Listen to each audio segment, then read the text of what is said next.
Hey YouTube, and in today's video you will learn how to create a base component for input fields with auto layout in Figma.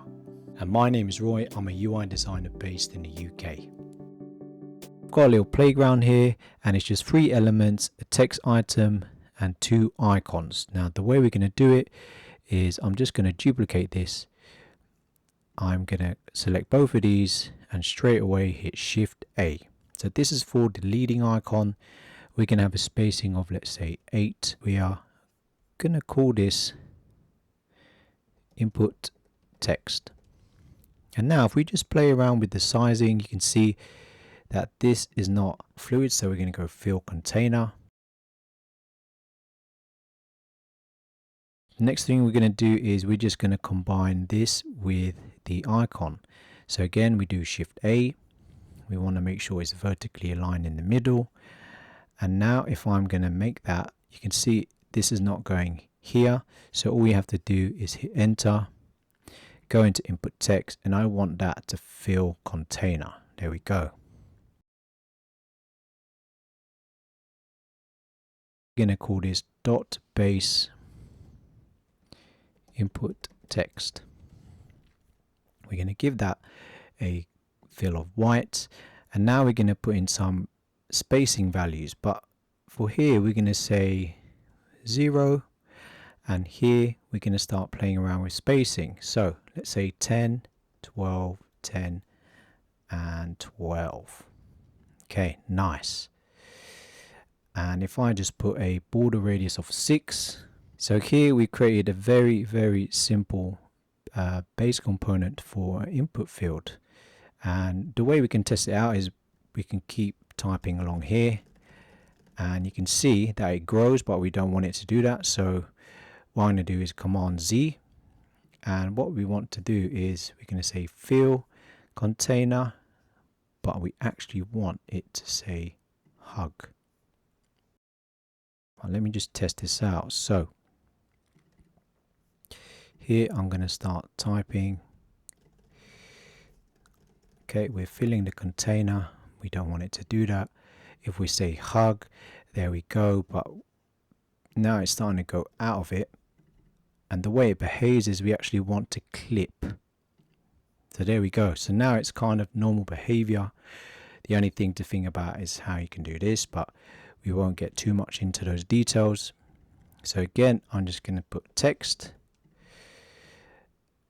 and again, if you do that, you can see it's nice and fluid. So here we created our very simple base input text. If you're finding value in this video, please hit the like button. We are just going to compare this to our buttons. So I'm going to just do Shift I, and let's get our button component. Button 2. And the reason why I'm doing this is because I want to make sure that they line up. So if I go right in, I can see here that they're actually quite lucky, yes. So they are lining up. This is 48 and this is 44. So that's fine. We got 48 because of the ring, focus ring on the outside. So that's fine. Okay, so now what we want to do is duplicate this twice. So Command D, Command D. I'm just going to bring them out a bit. So let's bring that one out.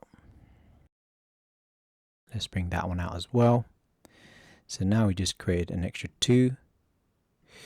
And here I want to duplicate, bring that down. I want to now compare it to a large. Duplicate, bring that down. I want that to be small. So now we got something to base our values of, and so we can match them up vertically. And here I'm going to straight away say, okay, the large version, that needs to be a bigger font, and we're going to say a line height of 28. And this one here, we're going to make that smaller, of 14, and we're going to say 20. And again, what we can do, we can go here, we can make sure it's vertically aligned. We do the same for this one, vertically align, and since we're here, we might as well do vertically aligned. Great. We just have to adjust some of the spacing again. So if we zoom in, we can go in and we can say, okay, so this is 12 and 12. So now hopefully this is a lot better, it's lining up. And this one has to be a lot smaller.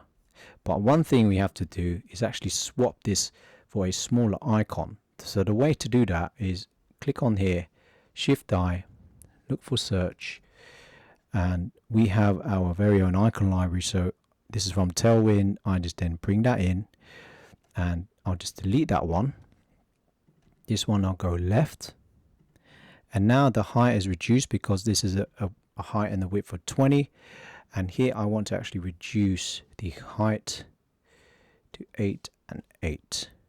Okay, so now hopefully that is going to match up with this, and that is looking great as well. Nice. Okay, so now what we've done, we got 3 different sizes, so I'm just going to label it, so text size and then small, and then this will be large, and then finally we have one which will be default.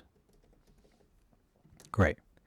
So as a record or as a history trail, we can just duplicate this, shift over, and now we can actually just create multiple components.